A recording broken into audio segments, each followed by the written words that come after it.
God's Word. This was first source of inspiration and continues to be highest priority each and every day. There is nothing like getting up in the morning and starting day off with the living Word. Personal growth. When you are growing, you have the sense that you can do or be anything God created you to be. It is very difficult to stay inspired when you know that you have not put forth the effort to make yourself better.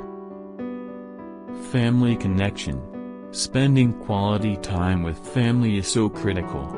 Talk to your parents. Talk to your siblings. Most important, spend lots of quality time with your spouse and learn to truly value their wisdom and perspective.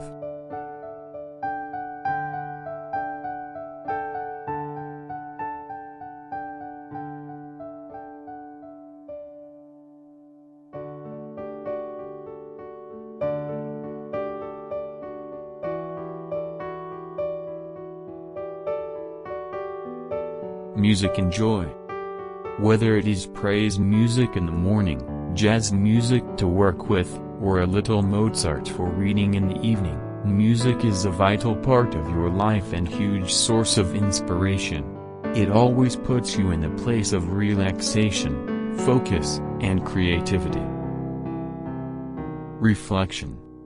A few minutes each day to reflect on where you are going is critical to staying focused and inspired. Like to take it a step further and spend several hours each reflecting. This gives fresh perspective and realigns you with your God-given purpose.